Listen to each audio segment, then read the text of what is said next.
That's good. Got it. Good. All right. Awesome. Thank you so much for joining. I am very excited to share an industry update with you guys. I know we have lots of people hopping on. We had almost 150 register, so we'll see who all shows up. But I appreciate you guys taking the time, and I think like almost 80 slides, so I'm going to be going very, very, very fast. If you have questions, put them in the chat, and I'll try to make sure I keep an eye on that and field them as they come through. For those of you that don't know me, my name is Dana Gentry. Have been a realtor for 17 years in Lexington, Kentucky, Central Kentucky, and am an operating principal of several Keller Williams offices throughout the Ohio Valley region. However, today isn't going to be about Keller Williams. It's going to be about the market. And I have a passion for coaching and training and really helping agents understand how to grow their business. And I feel very strongly about this because I was in the business for probably about 6 years, just being a realtor every day, waking up and just worrying about having another closing and getting another commission check and not building a business like a business. And so for me, I feel like education is such a massive part of that. So couple that with the fact that we are changing like overnight in the real estate industry. We've been changing for the last 3 years, and now it's like crazy change. So I'm going to walk you guys through several slides. Like I said, everything that you'll see today is either something that I've researched. It's come from National Association of Realtors. It's come from Freddie Mac. It's come from the Keller Williams research team. Or it's come from different sources, and I'll cite those on the slide if I have one of those. But I like to share the facts. So I want to make sure that everybody is getting facts. So why are you here? Why did you take the time to be here today? A couple of reasons. Number one, you are the local economist. If you are a real estate agent today, you need to think of yourself as a local economist. The last 3 years have changed everything. And sorry, by the way, that I'm battling a little laryngitis. We had delayed flights and I got home at 2 a.m. So it's given me a little bit of laryngitis. I've talked too much the last couple of days. But you are the local economist. Things are not just, hey, let's go sell another house. I think the last couple of years, and those of you who have been doing this, actually type in the chat, will you just put yes, if you were an agent, if you were a realtor during 07, 08, 09, during the recession. I'd love to just kind of see what I'm working with. Oh yeah, can you guys hear me okay? Okay, yes, everybody's saying yes. Yes, many of you were. So back then, it was important to know the market, but I don't feel like we talked about being a local economist like we are today. Number two, your clients deserve the knowledge. We have competition at a whole new level. It's not the brokerage down the street of whatever brokerage you're with. Our competition is mortgage companies like, well, there's several, honestly, now that have come in and taken over, and I won't name names, but there are big companies that rhyme with Billow that want to get real estate agents out of the industry and go direct to consumer. So our clients deserve the knowledge. Number three, you do not want to be, I don't want this for you, one of the ones who waits until it's in your face and then prepare. Every great business owner is proactive. They're not reactive, right? So I really want you guys to think about being proactive with this and not being reactive. And so that's what I want to prepare you for today. And then lastly, I want to refill you. And I want you to get excited about the real estate industry. I don't know about you guys, but over the last couple of years, I keep saying, gosh, I'm so tired. I feel like I'm tired. I feel like I don't have the energy that I used to have. Does anybody else feel like that, by the way? Hopefully that's not just me. Okay, yes. If Ryan Reynolds is shaking his head, yes, then I feel better about myself. So I recently listened to a podcast, and this has nothing to do with real estate. However, I recommend every person listening to this. It is well worth 19 minutes of your time. It's by Craig Rochelle. It was released last week, and it's called Leading Out of a Crisis.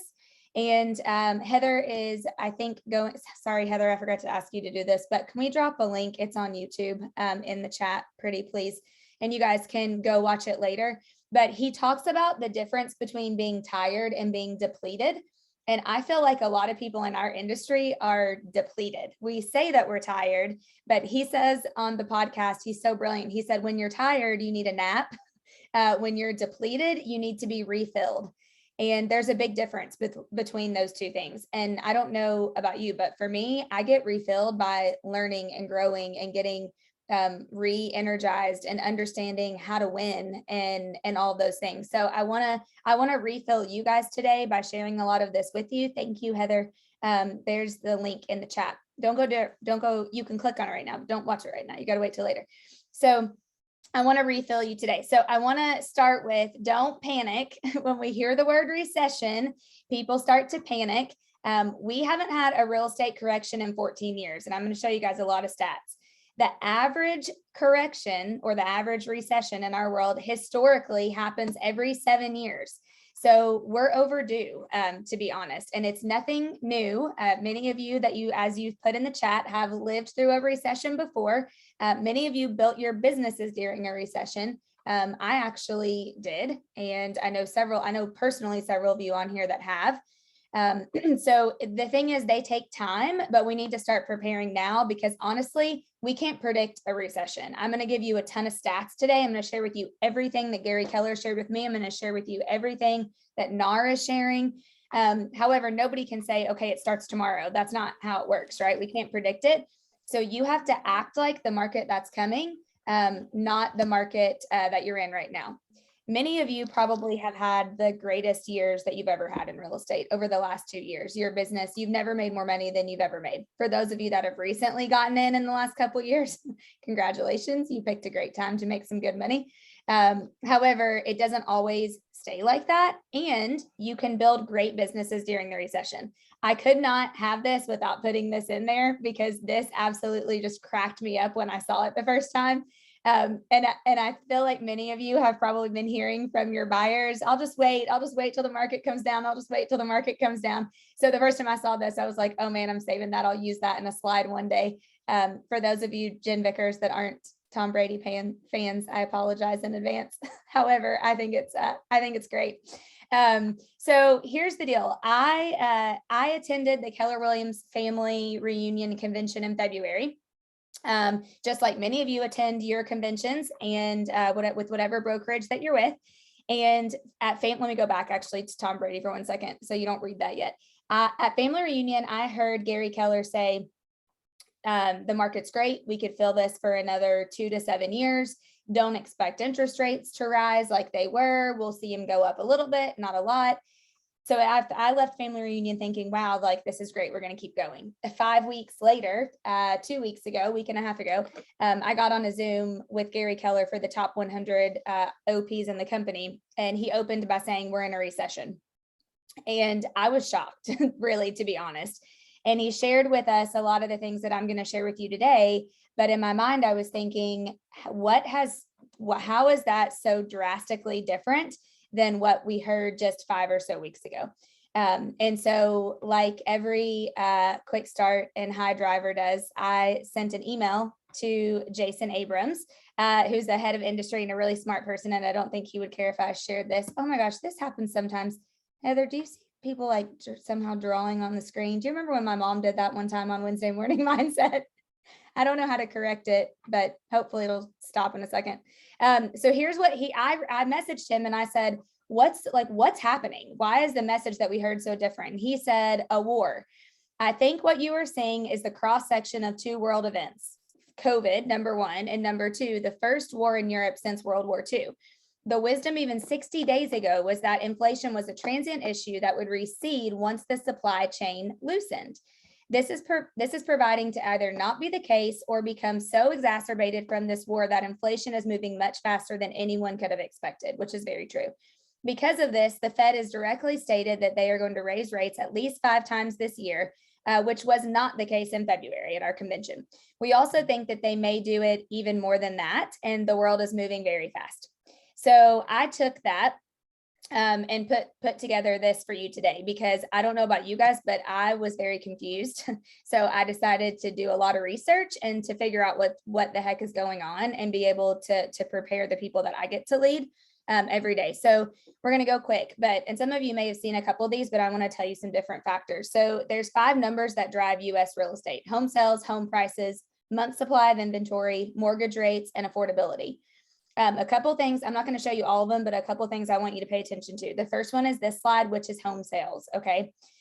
In 2021, last year, there were 6.1, almost 6.2 million homes sold. Okay. Sorry, my little thing is clicking off over here, so I can't see you guys. Okay, there we go. So this year, 2022, they're projecting 5.9 million homes sold. Many economists, including Gary Keller, believe that we'll get very close to that number. Maybe 5.7, 5.8, close to still another 5 million are projected to sell, to close in 2022.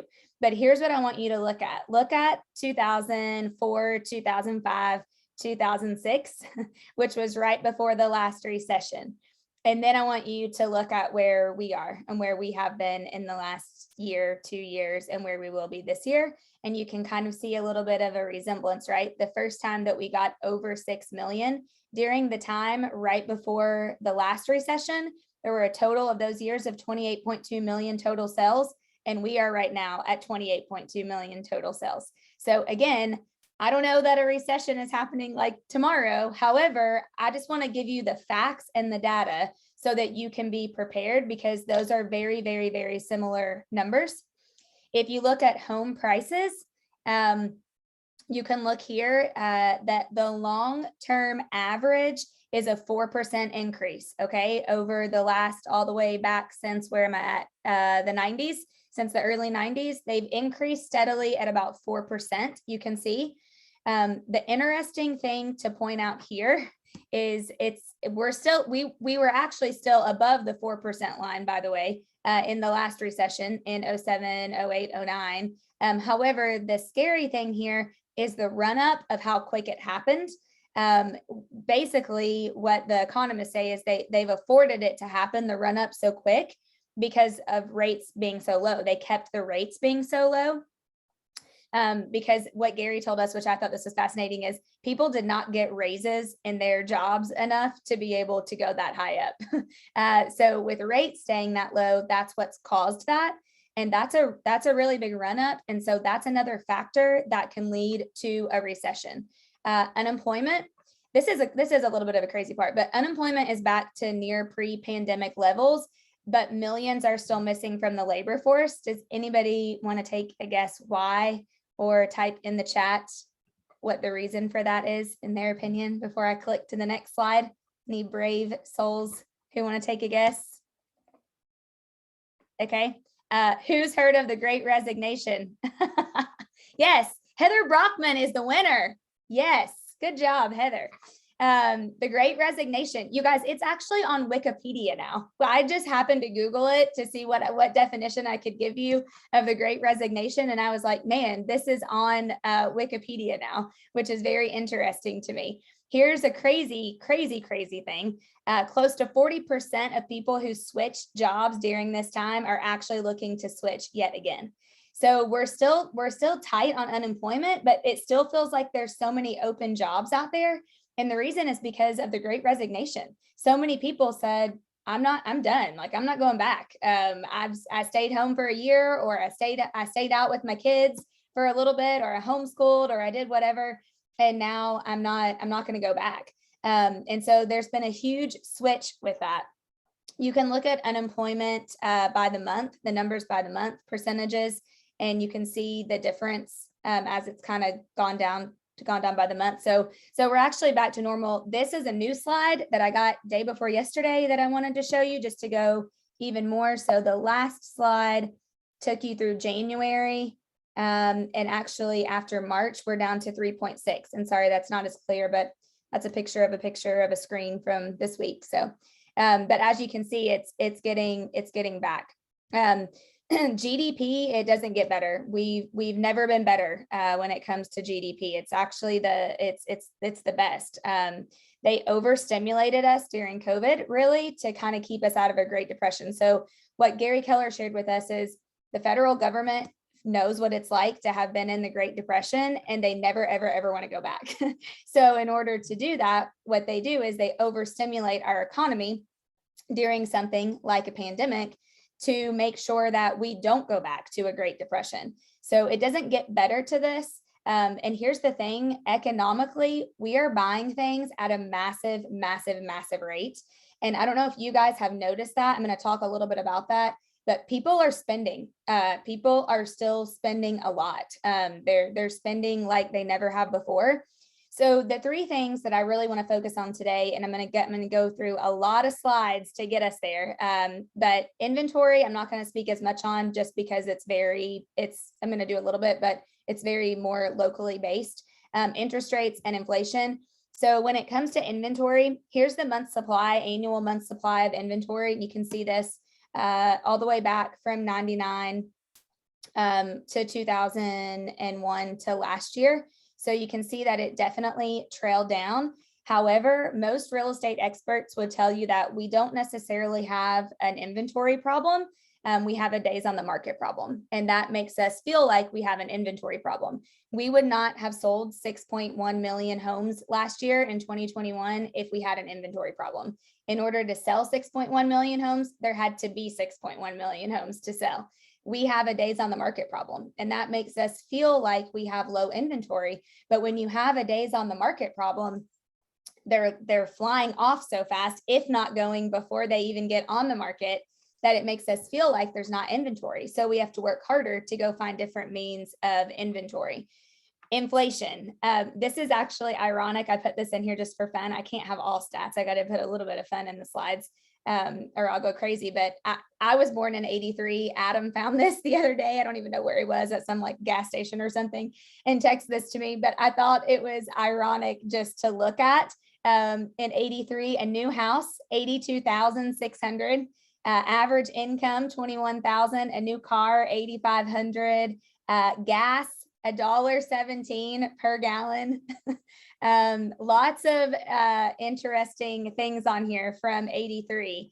And this absolutely cracked me up. I had to put this in here too.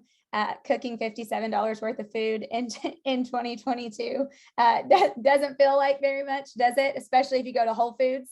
You're really cooking on that amount of food if you go to Whole Foods and you spend $57. So I got this email a couple of days ago, or a week ago or so. And I sent it to Adam, and I was like, is this right? Have I been hacked, or what's happening? So from our Apple credit card, the prime rate has increased by 0.25% from 3.25 to 3.5. As a result, the interest on your Apple card account has increased effective April 1st, blah, blah, blah, blah, blah, blah, blah, blah. So think about this. I'm showing you all these things because there are so many things that go into play with this. So here's inflation. It's at a 40-year high as supply chain issues create shortages and drive up prices. And actually, one thing, that I forgot to put this in here, but now that COVID has, I guess, hit, and I don't watch a lot of the news, by the way, I don't. So I got to do research to find some of this stuff. But Jason Abrams shared with us this week that there are 30 million people shut down in Shanghai. And so that's affecting us, right? Because think about all the stuff that we get from China. So that, along with Ukraine gas prices, and then they're passing it to consumers, which are us, all of that is continuing to drive up more and more and more and more. And you can see that. Here's affordability in perspective. From 89 to 2001, adjusted for inflation, you can see. So you can see what the real change is. So it was interesting because even though if you look at inflation this way as affordability, when you actually adjust it, it still was a great time to own a house, right? When you adjust it, you didn't pay more on your mortgage necessarily when you adjust for inflation, even though we are in everything else on a home purchase wise, on a house wise, we didn't. here's a recent, more up to date that they shared with us this week, inflation graph going by the month. I think right now, yeah, the CPI is at 8.5% as of last week. Gary told us the highest it's been in 40 years. So this is crazy. So here's a couple facts just to break it down into like simple terms, because that's how I operate.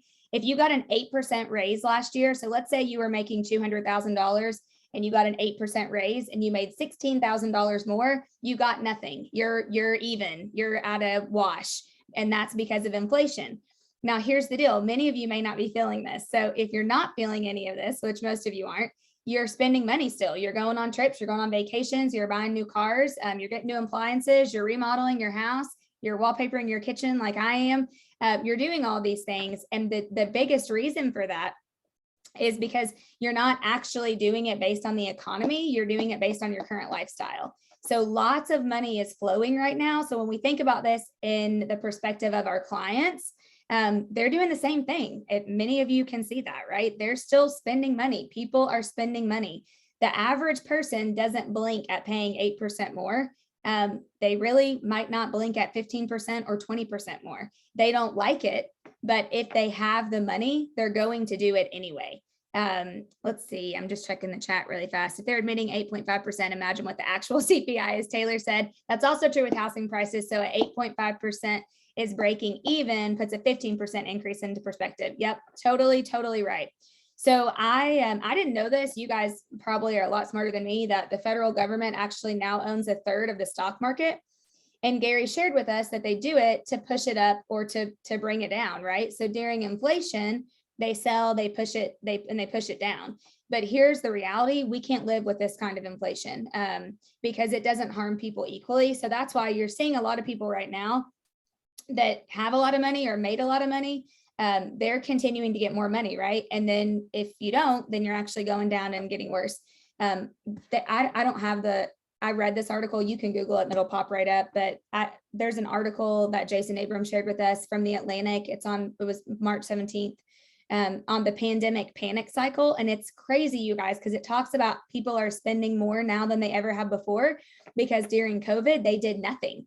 So they were cooped up. They couldn't travel. They couldn't do anything. They were scared to spend money. So as soon as it started to loosen a little bit, then they're like, man, I'm out of the house. Like, I'm going on 4 vacations this year. I'm spending money. I'm doing whatever it is that I need to do because I've been cooped up. One of the indicators of inflation or a recession are investors in the market. So Gary explained it this way: they can buy 2-year bonds or they can buy 10-year bonds. The second that you start predicting it and you think you're going into a recession, then you lock in long-term, right? So they go more for the long-term 10-year type bonds. If inflation is happening, then you stay in the short term. You're in more of the short-term yield. You can go with the 2-year bonds.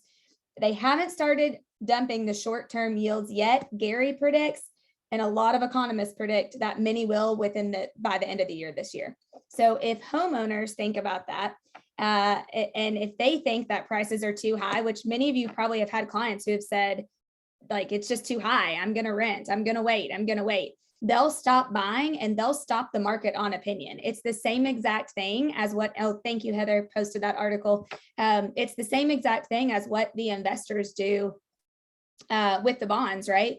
If they think that it's coming, then they'll stop it based on opinion and it'll change the market. So here's just a quick graph for you that like to really nerd out on this.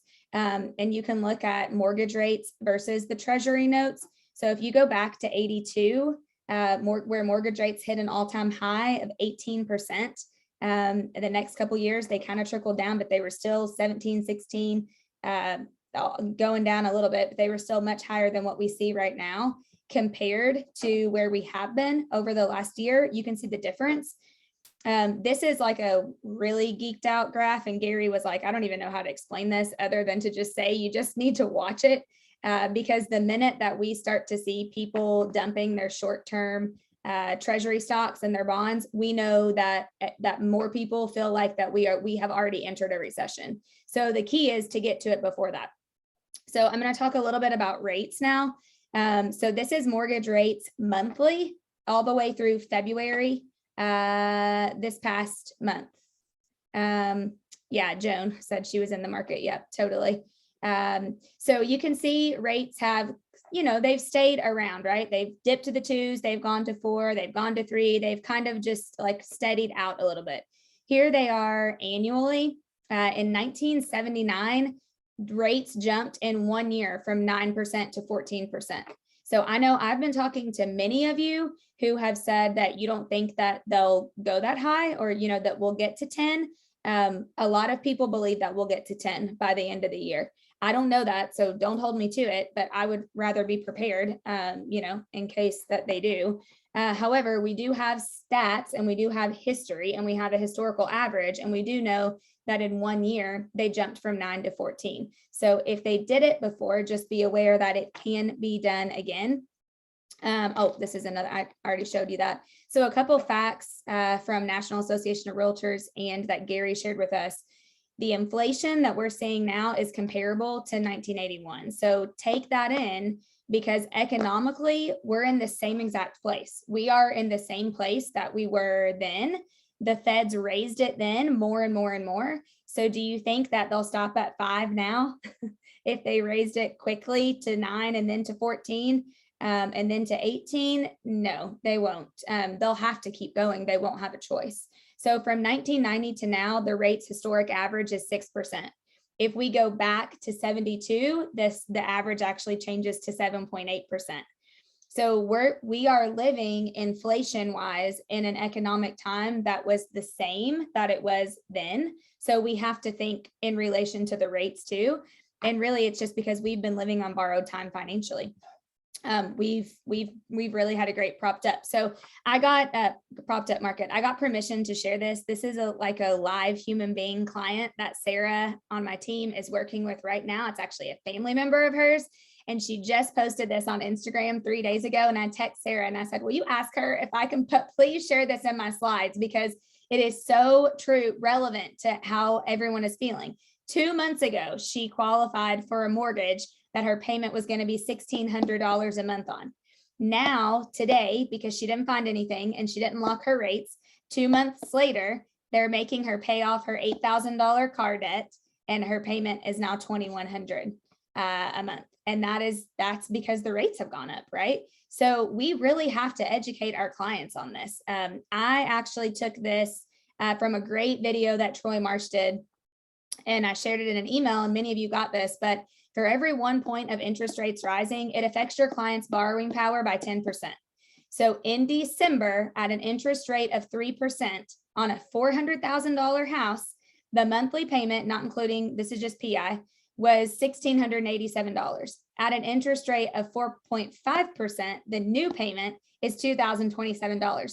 So just since December, that's $340 per month in purchase power that has been removed from our clients. So this will cause people to change the way that they are buying, right? And we just need to be aware. These are numbers. This is where I want you guys to really think about being a local economist. And honestly, like in full transparency, this does not come natural for me. So I have to like really learn this. I have to really study it. I have to look at it over and over and over to understand it. And I'm going to, because I want to make sure that I know how to not only, one, educate the agents in my offices, but two, be able to talk to clients and be able to be relevant in the industry. This is from NAR. So this is another just stat. If you want to take a picture of it, you can. But it basically says that market fluctuations have given us interest rates as low as 3% in recent years, but interest rates at around 5 or 6% or even higher shouldn't stop anyone from buying. Interest rates impact affordability. As an example, you can see from this website, they showed how large a loan a borrower could obtain for a $1,025 a month payment, given various interest rates. So at a 4.35 rate, they can buy a $205,000 house if they want to keep their payment at $1,025. If the rates go to 5.35, then they drop to being able to only afford a $183,000 house if they want to keep a $1,000 monthly payment. So I'm hoping that this makes sense and resonates with you guys, because in my opinion, that's a pretty decent difference, I guess I should say, in a house. And again, some of this is going to be more around like that average price point, but it still is going to affect luxury at the same time. So here's what we know: interest rates will rise. They never tell us right, though, and this is historically the truth. So just think higher. So if they're saying they're going to go to 5 or 6 or 7, then we need to probably prepare for 8 or 9 or 10. Gary said this 2 days ago, and I thought it was really great, and I wrote it down. Don't get so caught up in the numbers that you miss the big picture. And the big picture is you need to know this, and you need to be educating your clients, and you need to be, those of you that run teams, like every agent on your team needs to know this stuff. So here's a few signs that a shift is coming.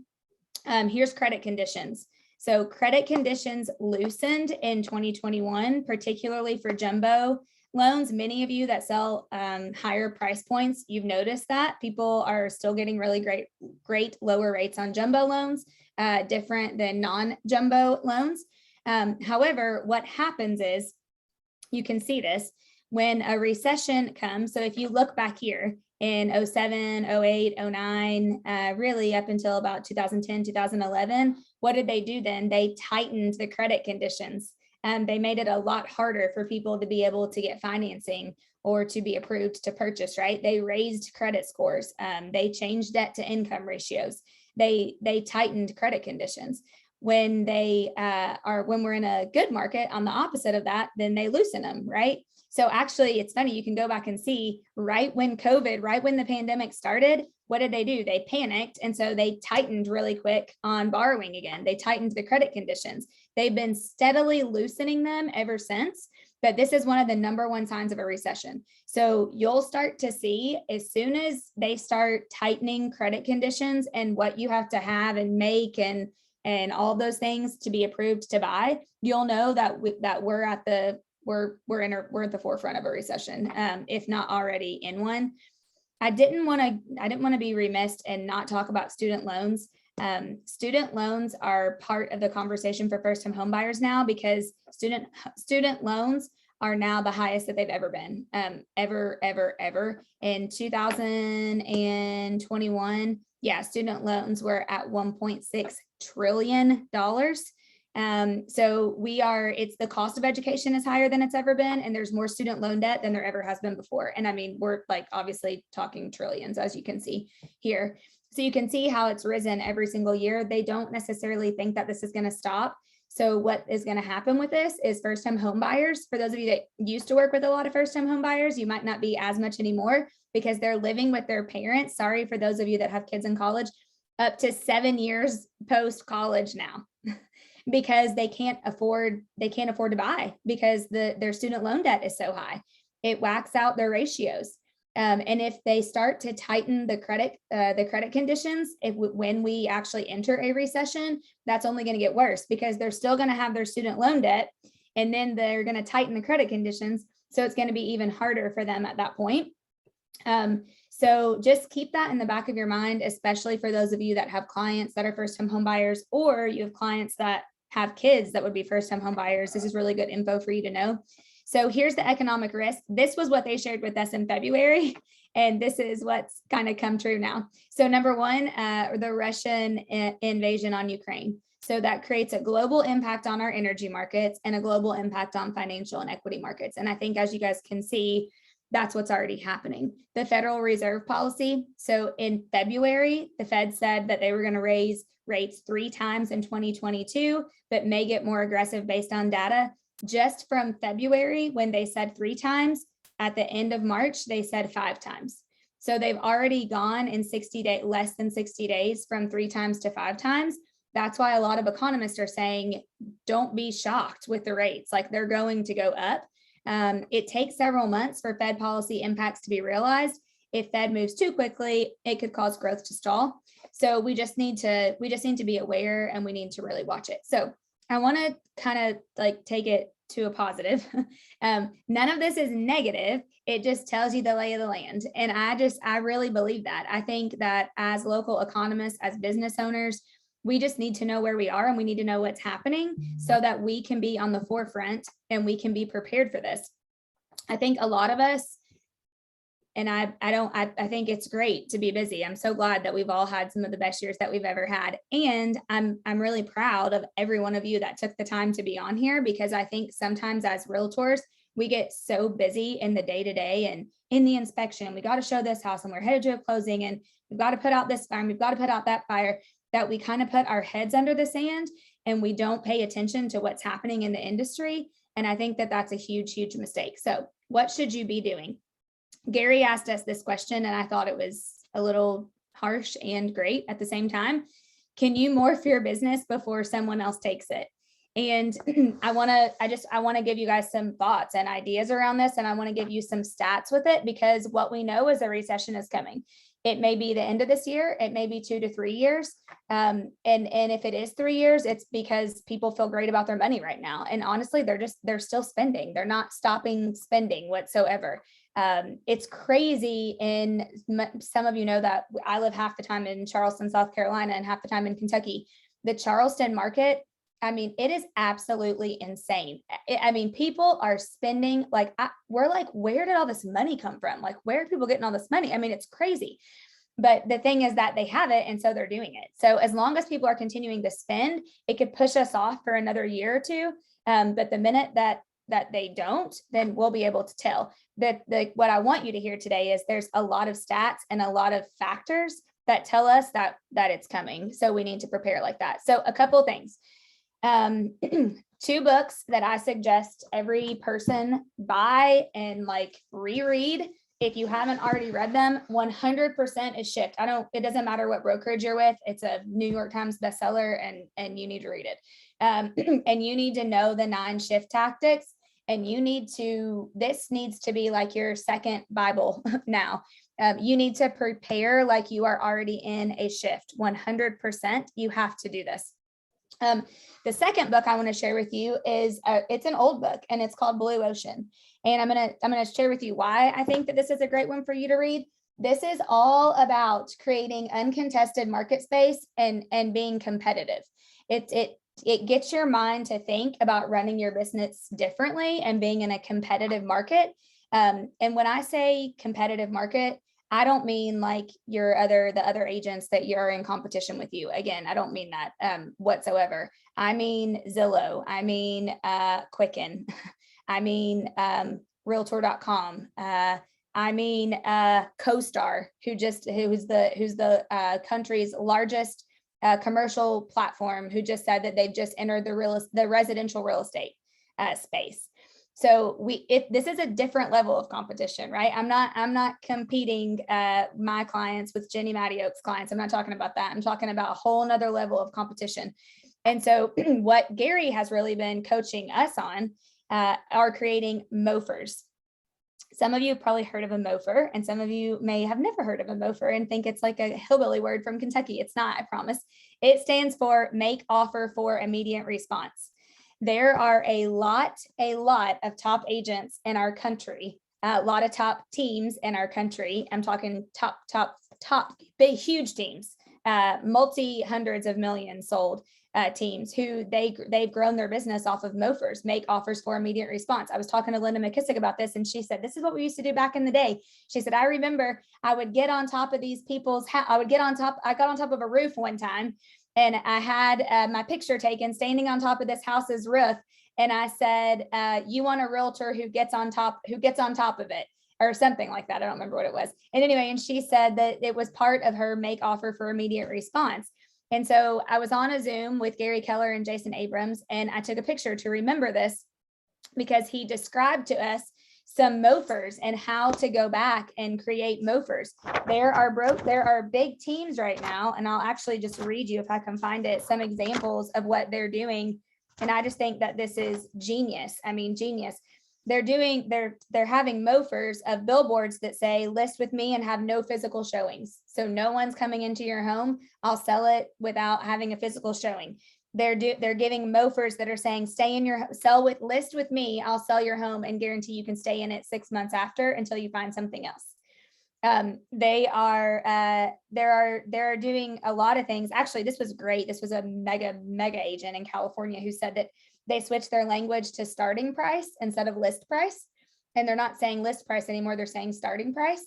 And I just felt like that was so great. He said the minimum buyer should make an offer on that. There are so many MOFers that you can do, but here's what he said about MOFers. Number one, you have to know what demographic do you want, which for most of us should be sellers. That should be the demographic that you're going after. And number two, look at your market and ask what's not out there and then go do it. You have to be different and you have to be better. He said, this was great. He said, marketing yourself is like selling a shiny version of an old Ford vehicle. MOFers, you're the Tesla. You have a program. It's a way to generate leads into your program. And it's attraction-based marketing versus chase marketing, where you're just chasing people, right? Which I know that many of you feel like you probably do that. I have, and there's a huge difference in that. So Blue Ocean, that's what this book is all about. So number one, I want you to think about those and to read those two books. Now I want to give you a couple of stats, and this is from last year. These are all updated. The primary reason for purchasing a home, 28% of the people that purchased in 2021 still said number one was their desire to own a home. 11%, they desired a larger home.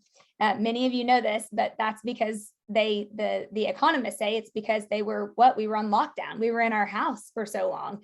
And so many people, it gave them the desire in 2020 to say, okay, gosh, we need a bigger house. Like if this is going to last, this is going to stay like this, if we're working from home and we're homeschooling and we're doing all these things, then we've got to have a larger home. And then right directly followed behind that is the desire to be closer to family and friends. The difference in that is because so many people got to work remotely. And when they did that, they were like, man, now if I get to work on Zoom, if I get to work remotely, which my sister-in-law's sister, does that make me a sister-in-law? Caitlin? I don't know. Caitlin's sister, Courtney, works for Delta, the airline, and she was remote for, gosh, I don't remember. Caitlin, you might type it in the chat, but a long time.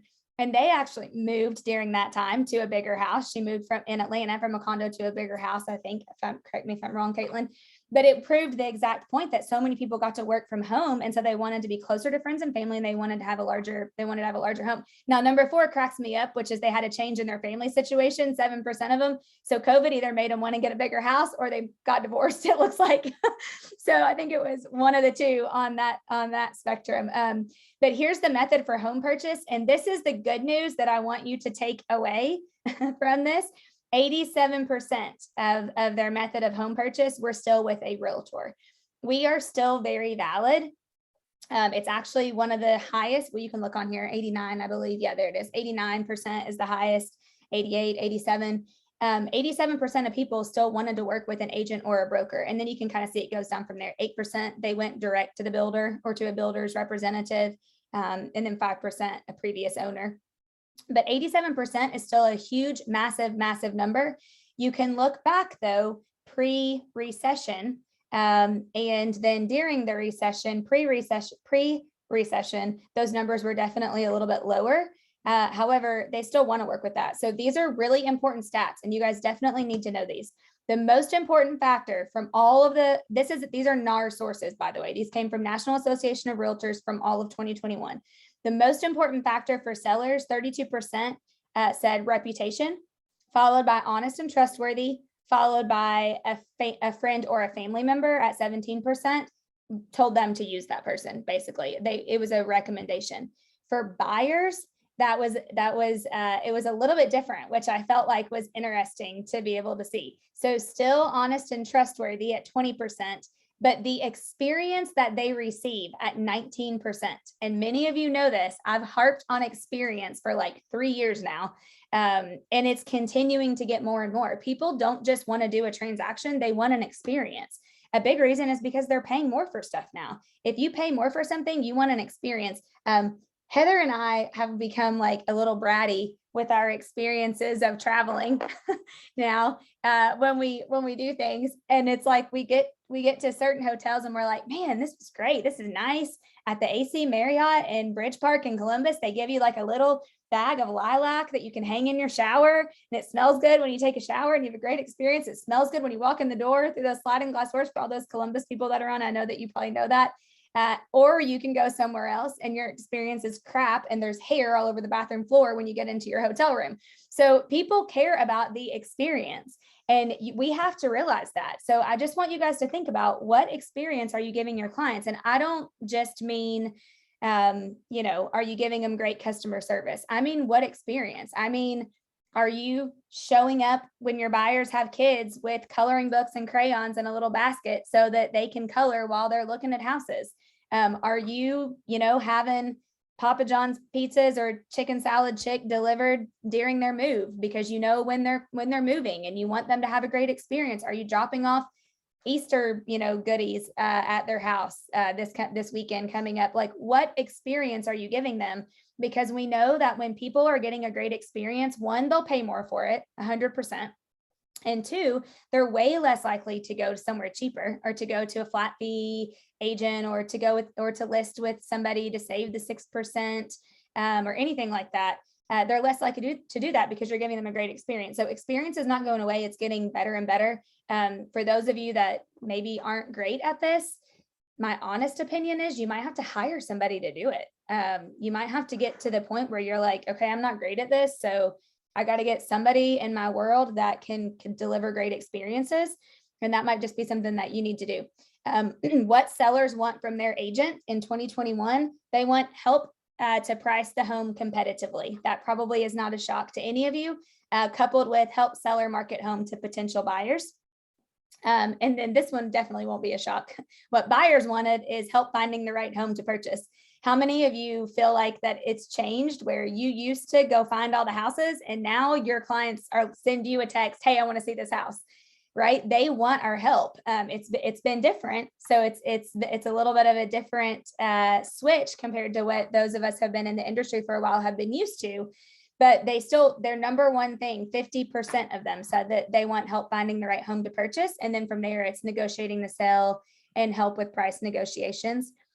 This is very interesting. The first step in the buying process for all of the buyers last year in 2021 across the United States. By the way, I should tell you that this does not include Canada. I know sometimes I have Canada people hop on, but this is just the US stats. So sorry, guys. But the first step, 41% of them looked online for properties for sale. 19% of them contacted a real estate agent first. So you guys, they're looking online before they're contacting a real estate agent. And then the interesting part to me on this was 9% of them contacted a bank or a mortgage lender first. That number's always been right around there. But what that should tell you is you need to make for sure that you are having them contact a lender as soon as you're talking to them, which I know mostly everybody does that, but they're looking online. So with that in mind, here's the value of a website. So for those of you that have great websites or you need a great website or you're building one, I found this slide extremely helpful. So orange is very useful. Purple is somewhat useful.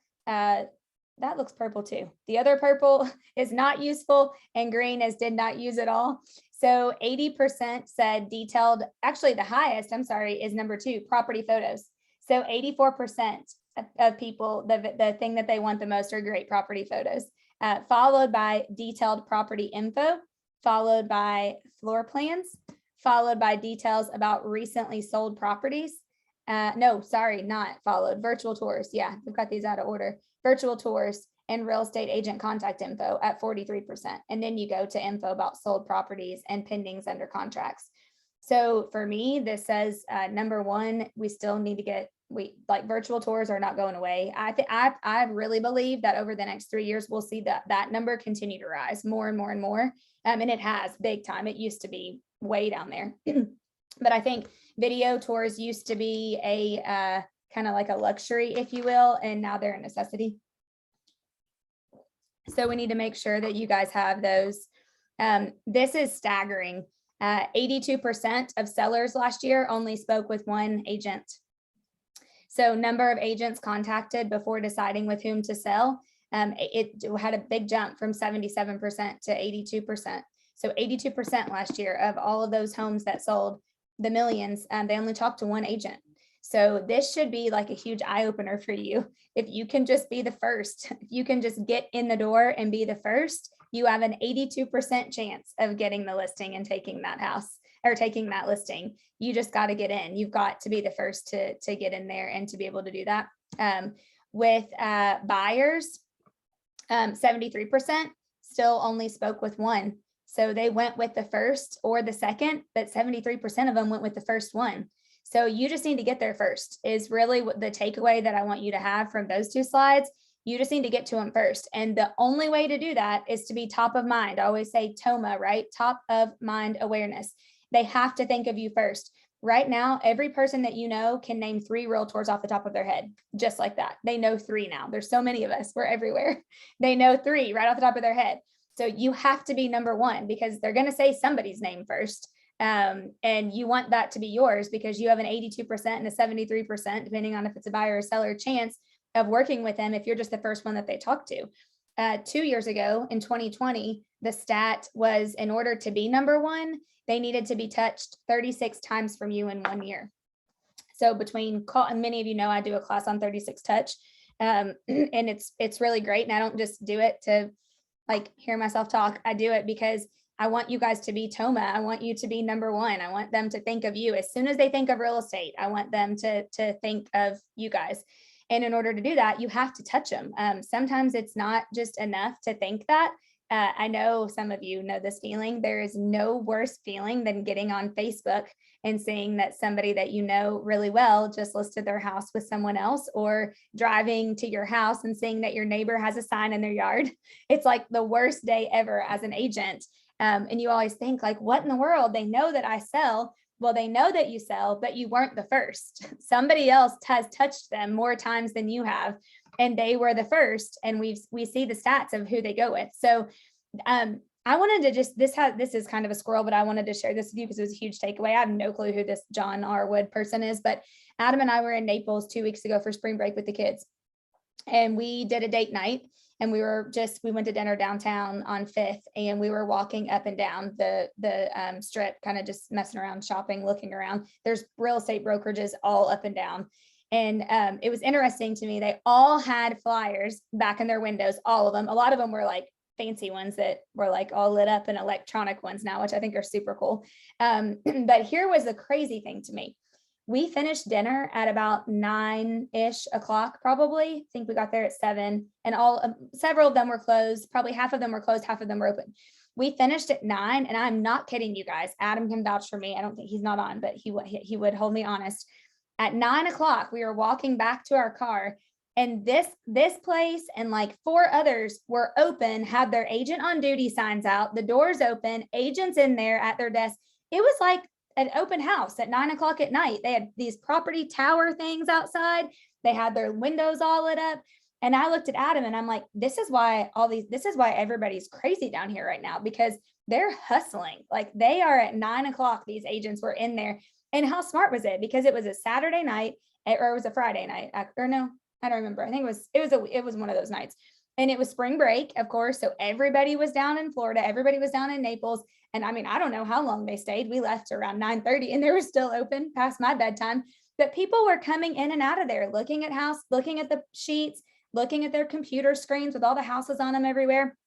And I just thought, man, like they're on it. I mean, that is, and actually walked back and said, I'm taking a picture of this one, but they're on it right now. And so I think I want you to take away from this that when we get into a recession, a lot of money can be made in a recession. Don't let that freak you out. And one thing I'll tell you is that a lot of agents get out of business during a recession. So that will free up a lot more of the buyers and sellers, and the market will free up because a lot of people, number one, who've been around for a long time, they'll say, I'm not doing it again. I don't want to do it. And they'll be out. Number two, they will not adopt and adapt to the technology that's needed now. They just won't do it. Everybody wants to do everything from this. And there are a lot of people, a lot of agents, they won't do it. They think that they can do it the old way. And while it's worked for them for a little bit, it's not going to continue to work forever. And so they won't do it. So I think that that's going to free up, but more than anything, you have to think about different ways of doing things in a recession. And those of you that do, you come up with mofers, you get creative, you figure out ways to hit the competition. You prepare, you start saving your money now. Like the number one tactic of shift is basically to stop spending, to save everything. It gets you through. Well, the first one is mindset, but the second one is money. The second one is to get your finances right. You just can't spend like we were spending. And those of us that actually really do that, then when we come out of the recession, we're the ones that have the cash to go do the bigger things and to be able to spend more money on marketing and do all of those things. During a recession, you have to get super, super purposeful, and you got to really, really know where you're spending every single dollar. You've got to run a P&L. You've got to have a coach, you guys. I would be really interested to know how many of you have a coach. A coach is not a luxury anymore either. It's a necessity. And especially as we enter a recession, it's hard to think about what a recession is going to look like because we've been so hot. I know. But I promise you guys that you're going to feel it. So I wanted to end, I've gone really fast. I think I'm actually going to be on time, which is a miracle. But I wanted to end with this because I kind of started with this.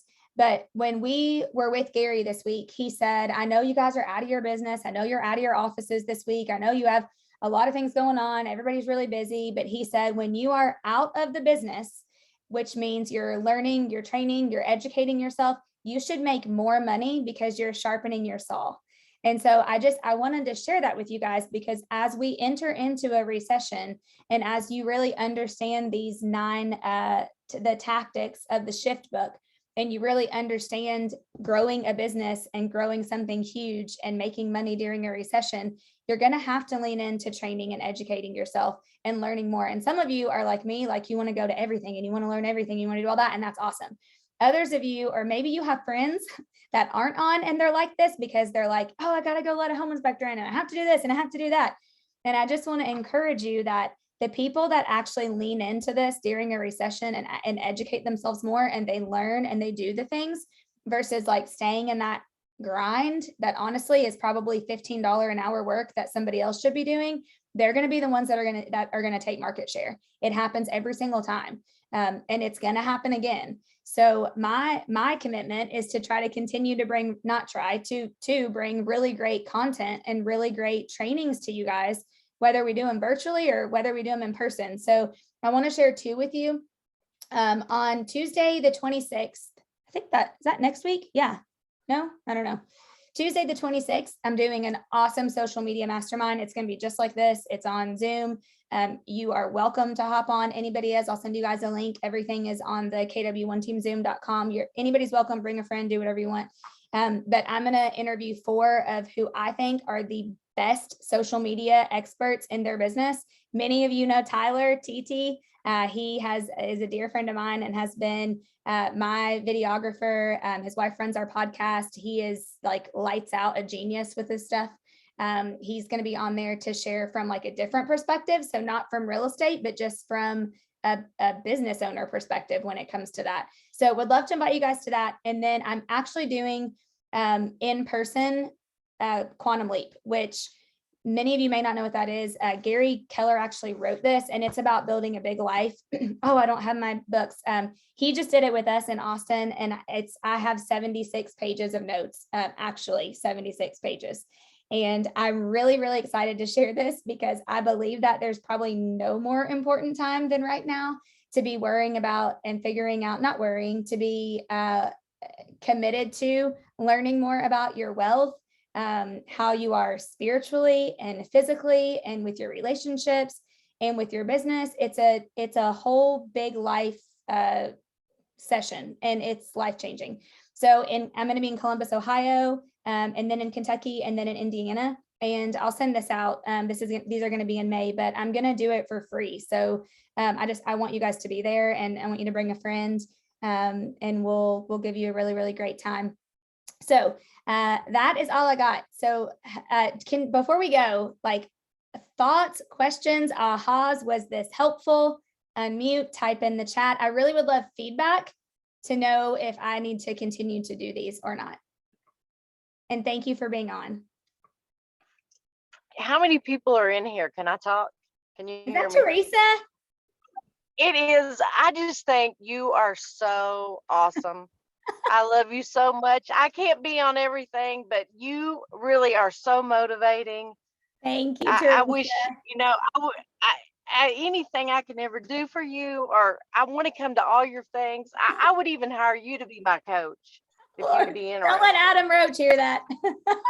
Thank you, No, Teresa. no, I'm serious. I'm going to contact you about that.